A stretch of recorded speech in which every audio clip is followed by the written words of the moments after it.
You ready? I'm ready. You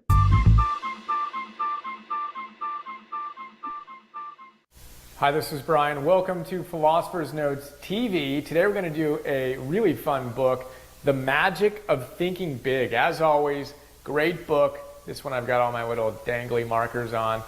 Philosopher's Note, where I pulled out some of my favorite big ideas into this 6-page PDF, about 10 of them, 12 of them. We're going to cover a few of my favorites right now.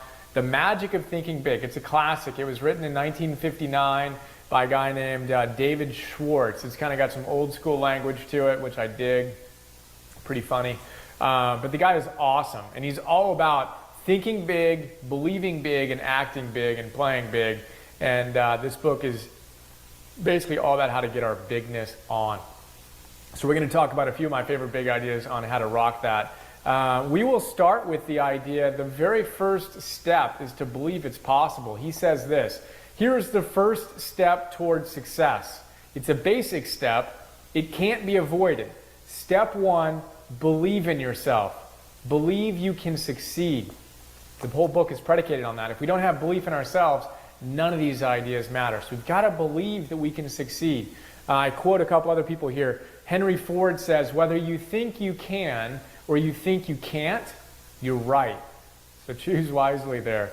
And then a guy named Seneca, who's a Stoic philosopher, we're going to do him and a couple other Stoics, Marcus Aurelius and Epictetus soon. He says, it is not because things are difficult that you do not dare. It is because you do not dare that things are difficult. Right? So it all starts with believing in ourselves, daring to think big, and then going for it. Right? Awesome. One of the big reasons why we don't do that is something that he calls excuse-itis. He's got a couple of really funny words in here. Excuse-itis. He says that all failures and most average people, or all average people and failures really, have excuse-itis. Failures to an acute degree, where they make an excuse for everything. Everything is because of something else. They're too young, they're too old, not enough money, not enough or great enough upbringing. If they just had this education, the market's really bad right now, so can't do it. There's always an excuse.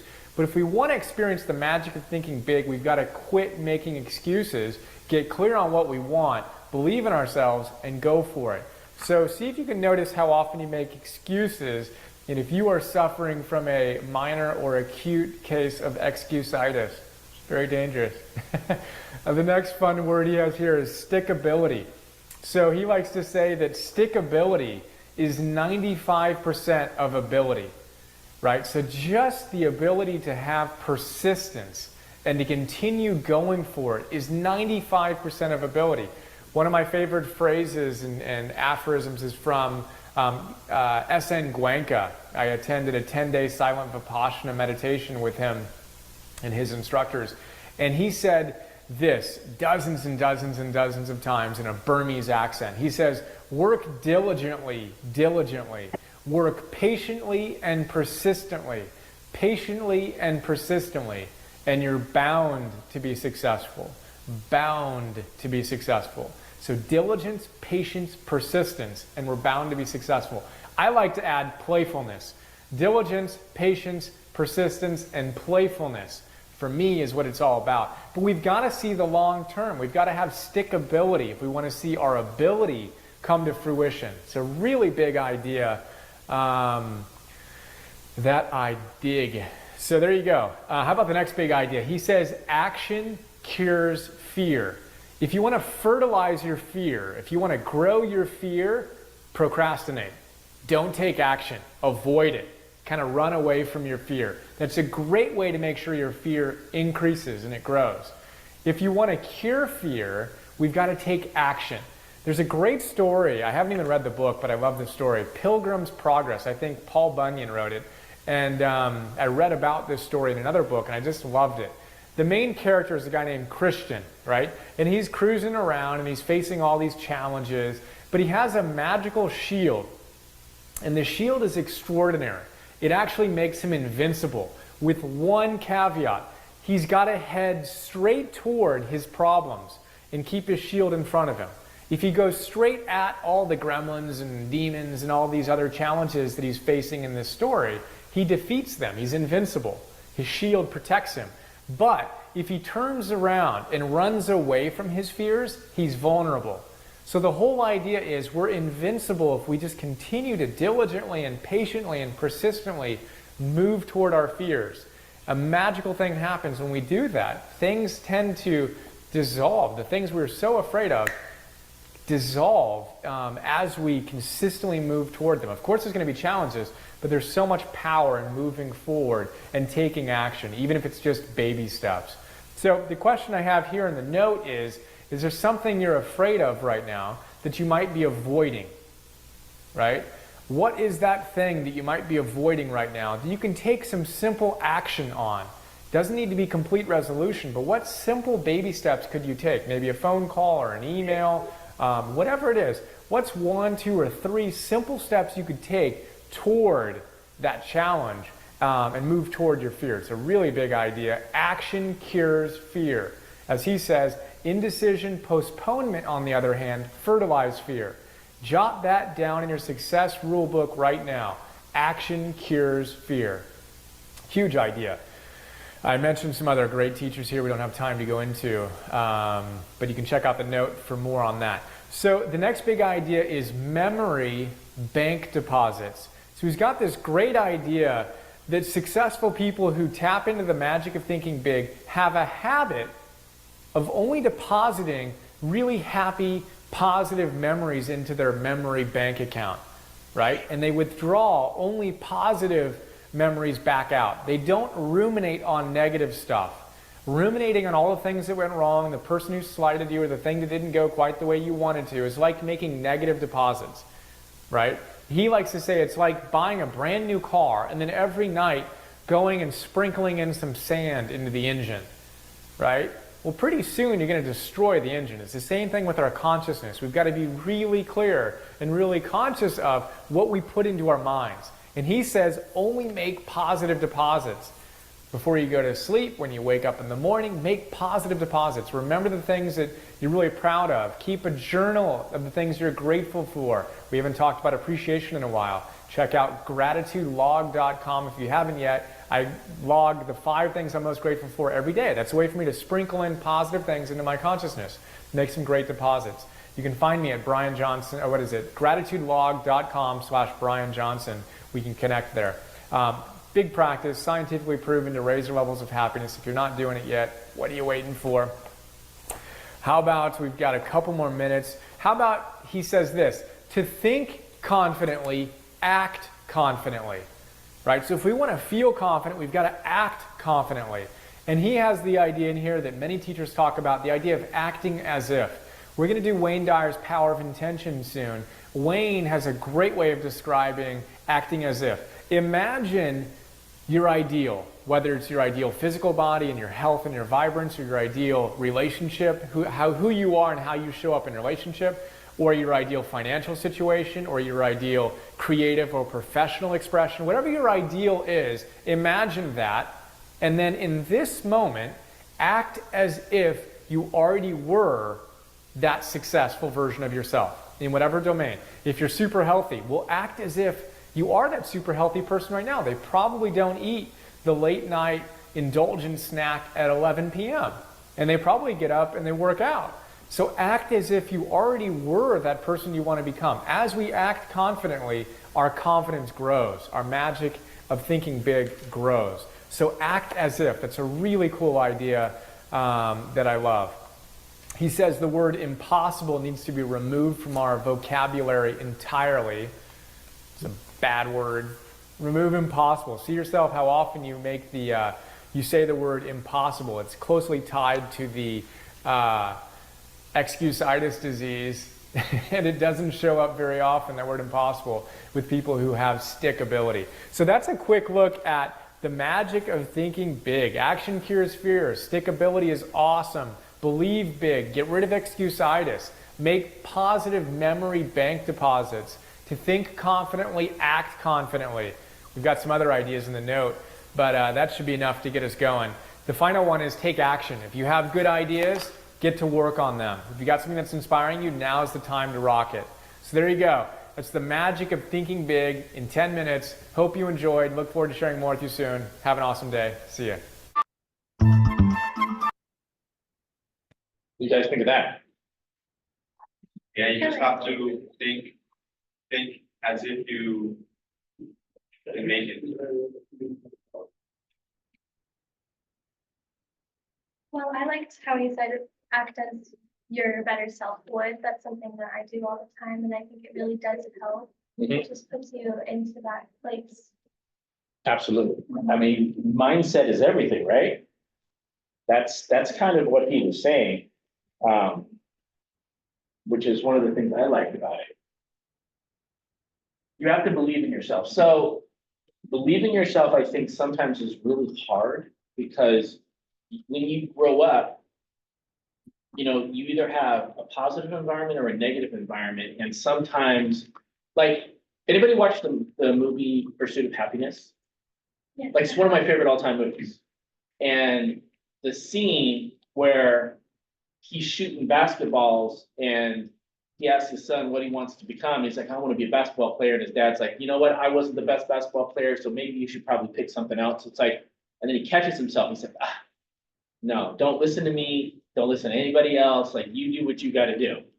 And so it's like, you have to believe in yourself, even if other people don't, because like one of the, I don't remember where I got this saying from. I did not make it up. You know, thousands of people are not going to believe in you in your life. Like, don't let yourself be one of those. And if you want somebody else to believe in you, you kind of got to do it yourself first. And I think that's important. If you're expecting random people to believe in you when you don't, like, I think that makes it really, really hard. So I love that part about it. I mean, it says first step is believing in yourself. When Seneca is a great philosopher. So if you've ever looked up Seneca stuff, I would definitely look up their Seneca stuff. But hard work, it's all hard.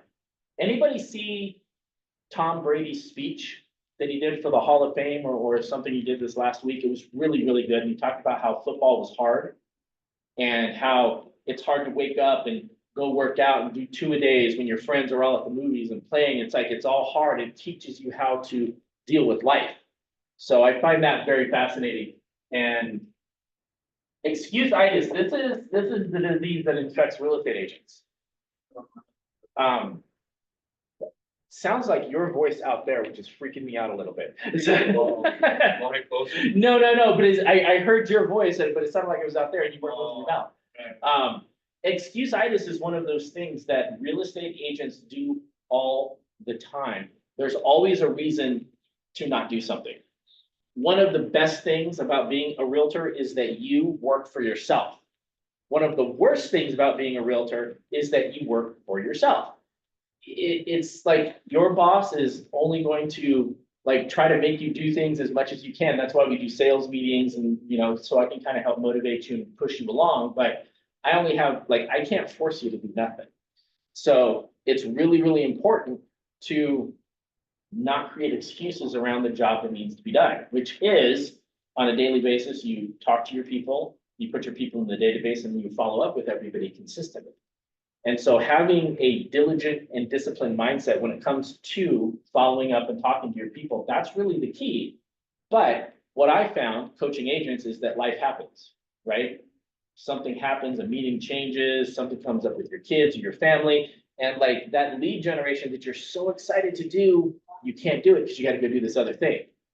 And it's like, where are the priorities? But at the end of the day, if you're doing other things besides your lead generation and talking to everybody you know, like you're creating excuses on what your priorities are. I just recently had somebody leave the office and he says to me, he's like, yeah, I just can't do this right now. I'm like, well, why not? I got to go get a job. And I'm like, okay, how much are you going to make in this job? Like, what are you going to do? He's like, well, I'm going to go do X, Y, Z. I can't remember what he said. And I'm like, what are you going to do? Like $20 an hour? Like 20 bucks an hour is like 40,000 a year. That's great. Average sale of my office is like 30 to 40,000. So one sale, I'm like, so if you just knuckle down, and so this is a guy who came in, jumped on Craigslist, made a whole bunch of random phone calls to try and get like a rental. It ended up getting like 3. Rentals are really low hanging fruit. and they're not always very lucrative. So he made, I'd say, probably $1,500 to $2,000. Not a lot of money. And he's like, well, the fees are crushing me. I'm like, that's because you're selling really, really small things. I'm like, on a $10,000 to $20,000 sale, our fees are really not that bad compared to everybody else. So what you should do is what you did with that Craigslist things, because he literally went after the hardest thing that you could do is he went after people he didn't know. But he made it work. I was like, that's impressive. Like, now apply that to all the people you know and see what happens. And he wouldn't do it. He gave me all of these different excuses of why he couldn't do it. At the end of the day, he's sitting there telling me, and I'm just like, let's be honest. Like, you're making excuses. So if you guys don't know me, that's who I am. Like, I will tell you what you need to hear, not what you want to hear sometimes. And so I just told him, I go, you're just making excuses at this point. He's like, well, da, da, da. I go, that's an excuse. He goes, da, da, da. I go, that's an excuse. And he goes, okay, you're right. I'm like, I wish you the best. And he ended up leaving, and now I have no clue what he's doing. But you know, to give him a little bit of credit, it's not like he's a one-off.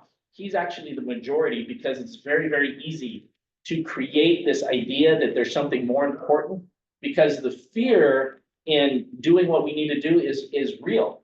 Like, actions cure fear. It's really hard to call your people sometimes. It's really hard to talk to somebody you haven't talked to in a really long time. It's really hard. So I'm not gonna say, oh, no, it's really easy, everybody should go do it. I'm saying, no, it is really hard, but the reps will cure it. The more you do it, and the more difficult conversations you can have on a daily basis, the more successful you're gonna be. And I always talk about going to the gym. Like, I go to the gym every day. And so, like, when you're not gonna go to the gym and lift a 50-pound weight and do a curl right away. You're gonna have to start with a lower weight. So, like, start with the low-hanging fruit in your database, start calling everybody you can, and then try to have, like, create a goal for, like, I'm gonna call somebody that I either haven't spoken to that's really difficult, or something in your mind that's really difficult. Try to do that maybe once a week. And then the more you do that, the more you do that, the more you do that, it's just gonna be easier. And in the movie Pursuit of Happiness, like, in the movie, he was given this book of names and phone numbers of people to call, and he was told to start at the beginning, because those are the easier numbers to call. Those are the hardest numbers to call. Those are the small fish. The big fish are at the bottom. And what he did is he flipped it over and he started calling the really hard people. And that's when things started to change for him. So it's the reps that will actually help you get out of that. Patience and persistence. We've all heard that before from me, especially. I talk about that all the time. I think that the killer for real estate is the fact that we have to do a whole bunch of work right now today, and we're not going to see results for like 30 to 60 days. That's hard, like, for anything, because there's no guarantee that anything's going to happen. Even though I'm like, no, keep going, keep doing it, keep going, because I know I've seen this over 21 years in real estate. I've seen it happen to where if you just keep going, you keep doing it, it actually automatically happens. But internally, because your mind is hardwired to protect you. So it's like when you go, like, I'm gonna go to the gym. Like, I know I'm gonna go to the gym. Like, my plan today, it's leg day, so it sucks. I know I don't want to go to the gym because it's leg day. And I know I have to and this is why, because last Monday I wrecked myself. I went really hard and I couldn't even go to the gym on Tuesday because it didn't feel good. So today my mind's like, you remember last week, like, it wasn't so much fun. You probably don't need to go today. Just take it off, recover, take your time. But, like, I know I have to go to the gym today.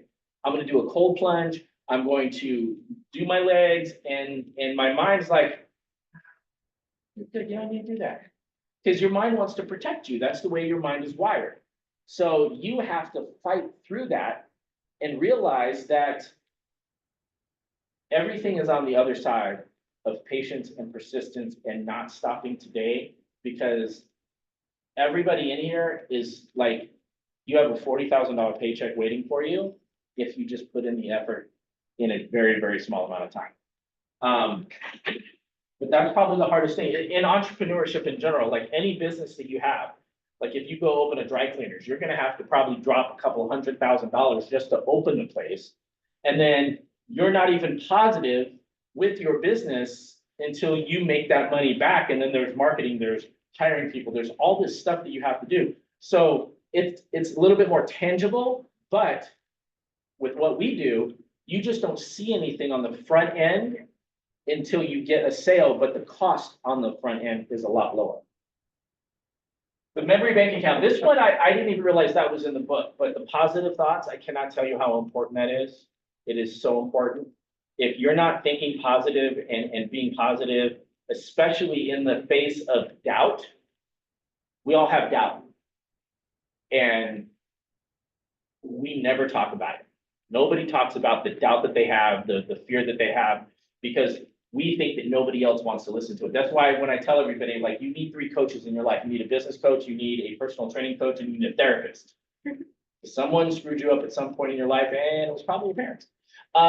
So you have to have those 3 things, because being able to talk to somebody about the negative and the doubt and all the things that you have in your life that you like, you can't go to your best friend and have these conversations. You can't go to your parents and have these conversations. You can't do that. So a therapist is a third party that doesn't solve your problems. It just helps you look at things a little bit differently to kind of clean out that negativity that you have in your mind. So I think that's really a super powerful, important thing.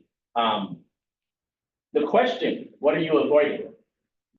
That comes for everybody. Like, what are you avoiding today? What conversation are you avoiding? What task are you avoiding today?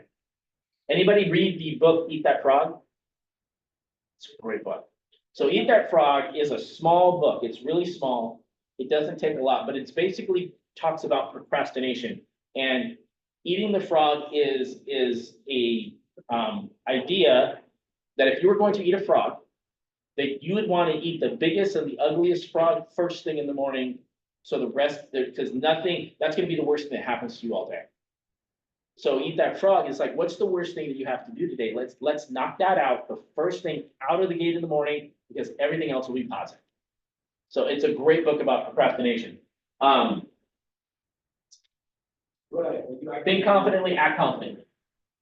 So I told a lot of people the story about when I started in real estate. Like, I just felt that, like, when I went into the real estate office in my first day, that I just saw all these guys that are around me that are making hundreds of thousands of dollars, that if I could just act like them and talk like them, like, something was bound to happen. And I was right, but it's really hard to do. You have to realize that this is you right here, right? This is your world. This is your thinking right in here in your world. And so to think confidently and act confidently, you have to actually change your thinking to be this big to encompass all, because this is what you have. You have, like, let's say you have a mid car, no house, and you make like 20,000 a year right now, whatever you're doing, right? Well, what you have to do is expand your thinking to where you're like, I'm making 100K, nice car, like, great job, like, all these, you have to expand your thinking to include all of this stuff. And part of being here and being part of Keller Williams is that we have such a world to where we will encompass everything that you want in your life, and we can give you everything that you need, because we're already thinking way big. So if you don't have to worry about thinking bigger, like, you come to our classes, you come to our training, we're going to give you all the tools and everything that you need. I just need you to believe that you can actually do it. Does that make sense? So, but you have to think confidently first, and then you have to act on that. Act as if you were already a millionaire real estate agent. Because when you talk to people out in the world, who knows you're not a millionaire real estate agent? Anybody? Anybody? Just maybe your parents. Huh? Maybe your parents. And in some cases, do they really know? They're not even sure how it works. Yeah. Like, especially like if you go on social media and you start reposting all the office's listings, you're like, oh man, Shay, you're killing it. What do you do? That happens all the time. You're like, oh my God, you're so busy. Keller Williams is a billion-dollar company. So Absolutely. Yeah. You are actually even trying personally, but There's nobody out there that can tell you different. You have to believe you can do it. And anybody that's out there that has been successful has looked like everybody in this room. And there's people out there that are way successful. They go like, how did that guy get successful? Like, I'm smarter. I look better. Like, it happens. Like, there's nothing special about anybody that's been massively successful. And it's like, if that person can do it, so can you. I know people out there that I just don't, I think they're maybe just not good people. Like I've met them. I know a majority of people in the real estate business that are out here. And there's just people that are just not nice. I just don't know if they're really a good person or not. Cause I don't know them intimately, but I know them enough business wise to where like, man, I'm like, how did you get successful? And I'm like, if that dude can do it, anybody can do it. Because part of being successful is people have to know you, like you, and trust you, right? So knowing is not super hard. Like there's social media that helps you out. The liking part is very interesting because you can not like somebody and still use them because you think they're a ruthless business person. They're going to get you what you want. I've seen that. But then the trust, you can actually trust somebody in business that you don't like because of their execution and their results. So it's a very interesting concept. So I have seen that, not a lot, but there are people out there when you get into the high numbers of real estate that, you know, you sometimes work with people you don't like. But it all comes down to, it's all mindset. But nobody knows how successful you are. You can go, as long as you, like, when somebody comes and talks to you about real estate, as long as you know your stuff, like, nobody's gonna question you. And that's why I say, like, I have my Google alerts set up to where I get all the industry news. I find out everything that's going on. I have all this information at my fingertips. So if somebody comes and asks me a question, I can just rattle off things. Like interest rates, like how many homes are on the market, like what's happening with the market right now, what's happening with the Dow Jones, all of these things. Like I try to have all of that in my mind so I know what's going on in the market. So if you're a young person and somebody's coming to you and you know your stuff, that just makes you way more powerful, even if you haven't sold a house. Because if you know your stuff, they're never going to question you. Never, never, never. There's a Joe Rogan thing, a video called "Be the Hero of Your Own Movie." Has anybody seen that? It's one of my favorite videos. And he says in the video, if your life were a movie and you were the hero, what would that person do? And like in a movie, like the hero, you know, they go through hardship, they go through tough times, they get held back, but then they come back and they do some like hero move or they do some hero action and they do this thing. At the end of the movie, they win. Like if you were the hero in your own movie, what would that person do? Do those things. Yes. Well, I've heard this before, but it was worded a bit differently. Uh-huh. It was, if you were a character in a movie, the main character, Yep. what would the watchers want to do? Yeah, People watching, if they wanted to succeed as the main character. It's the same idea. absolutely, 100%. And it's funny because like, unless it's a superhero movie where everybody has special powers, like in most movies, like those things are absolutely possible, especially like when you have those documentaries where things like crazy, amazing things actually did happen. Like if you were the Kardashians and a camera followed, like if you woke up and a camera was right there following you around, you would probably act different. You would probably do things differently.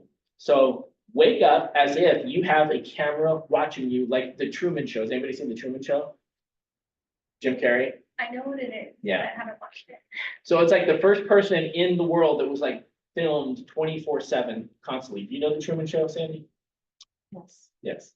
But if like, he literally, there'd be a camera on while he's sleeping. Like his entire world was on TV. And so like, if that were the case, how would you act? What would you do? Like the Kardashians, like what do they really do? Like they don't really have any, like when they first started, there was nothing special about them. But I am a firm believer that one of the reasons they're so successful is that their lives have been broadcast on television for decades. What choice did they have but to be successful?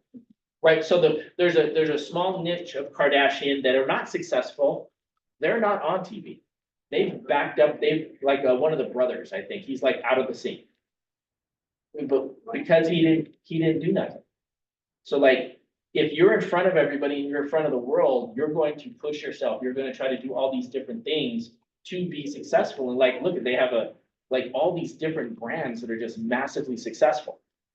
They have influence and they're very consistent. I know people probably don't like their personality, but they're solid in business. But they don't care. Yeah. They don't, they have millions of people that tune in to watch them and they Yeah. could give a crap about what everybody thinks. I mean, didn't one of them have a tequila brand before they were even 21?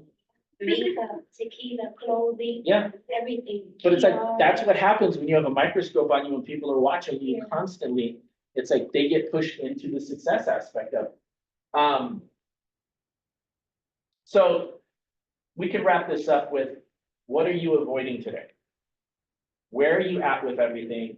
And what do you need to do to make it happen? Yes, You know, as I experienced life, I met a lot of negative people. yeah, Can't let them put you down. I think just to be positive and just staying hopeful is just, and being around good people like you. aw, thank know, you. And, yeah, very motivational. It'll get you somewhere. Just put yourself around positive people and forget the negativity in this world. Absolutely. And it's hard to forget the negativity, but the thing is that positivity is massively powerful and it's infectious. And if you are like, we all have bad days, right? We all have bad days where we don't feel the best. The best way to get over a bad day and to feel better is to go do something for somebody else positive. That will automatically make you feel better. You know, so that it's true. It's 100% true. Yeah. Yeah. Well, there's a quote that I like, and I don't know who said it, but it's lessons are just as great as blessings. And so if you're having like struggles, thinking positively, maybe you lost your job or something, try to see it as a lesson or something that's going to teach you and help you get better. Yep, absolutely. Absolutely. And so that's true. Like losing a job or something, like if you lose a listing, like we actually walked away from a listing recently. We had a listing. It was, the guy was like a hoarder. It was really bad. And we were watching a documentary about this, collar bomb person in like back east or something. And they went into this guy's house and it looked like our client's house. It was so bad. But this guy was just, he's to the outside world, everybody loved him. When we got into business with him, he was not a nice person. And like, my wife had anxiety about talking to him. And like, I knew when I went to talk to him that it was gonna be like this battle thing. And I'm always trying to figure out how to disarm people and how to have a positive conversation. But it's like, we went into this situation and when we came out the end of it, we decided to walk away from, so we had a buyer, the buyer didn't perform. And so we had the option to put it back on the market and try to find another buyer. We decided to back out of the whole deal. We're like, we're probably not the agents for you. And so like, we technically lost our job because, you know, we're only being hired. We're only working if we have a listing. So we backed out of it. But the thing is that we learned a lot about people. We learned a lot about this person. We learned a lot about different things. So like there was a massive amount of lessons. And our business is in a place to where we can walk away from business and we don't have to worry about paying our bills. We've done that, I think, 3 times this year. We've walked away from business. Actually, one was last year. And then 2 times this year, we're like, no, we're good. We get to choose. But it's a lesson. Because, I mean, we're not going to just walk away from money. We're going to step back from a situation that's not going to benefit us. You know, more negative. Because you don't want to get to the end of a transaction and then everybody hates each other. That's the worst. And that has happened. It happens to a lot of agents. And so we decided to back out because at the end of the day, we're going to have a more positive experience and they're going to have a more positive experience. So you're absolutely right. Lessons are blessings. That's very cool. Anything else before we wrap this up? That was good. That was good. All right.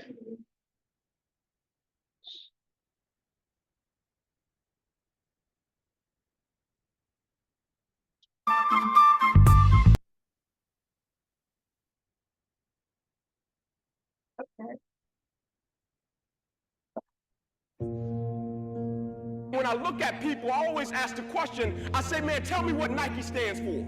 They said, oh, Inc., that's easy, just do it. I said, tell me what Adidas stands for. Oh, Inc., that's easy, man, impossible is nothing. I said, now tell me what you stand for. When people look at you, do they think excuses? When people look at you, do they think victory? When people look at you, do they think that's a person that's gonna give me everything they got, not on some days, but on every day, and it's not gonna be predicated upon if I feel like it, because I think we all know if we only worked on the days when we felt like it, none of us would get much accomplished. I'm talking about the real level of commitment. Not the commitment that falls in line if everything goes right. I'm speaking of the commitment that says, I am going to stay true to what I said I would do long after the mood that I've set it in has left. See, most people, ladies and gentlemen, are stoppable. Most people, all you have to do is tell them no. All you have to do is make it inconvenient for them. All you have to do is make it difficult for them, and they'll stop. See, when you go to get your goal, don't think that all you have to do is think positive and everything's going to work out okie dokie for you. When you go to get your goal, you are sending a telegram to Murphy's Law to visit you personally.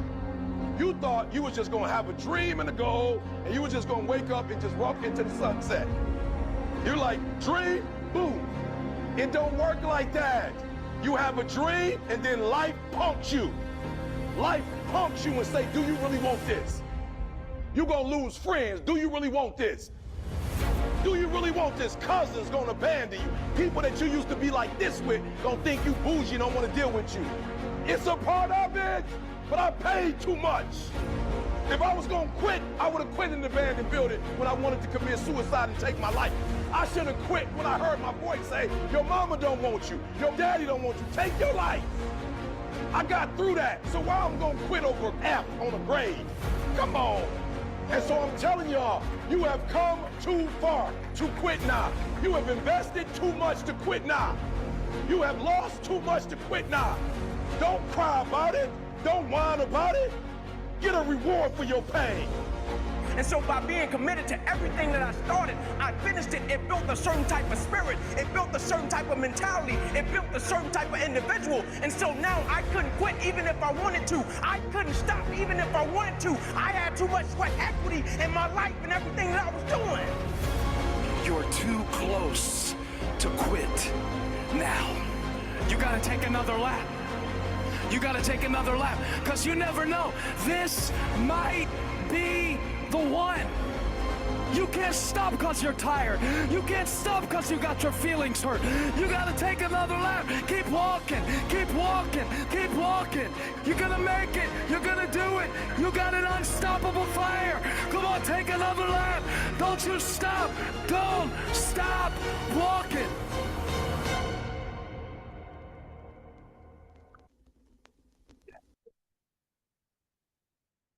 Hey, you missed it. No, I've been here, it's just talking. Ah, All right, guys, thank you so much for coming. Quick question, do you guys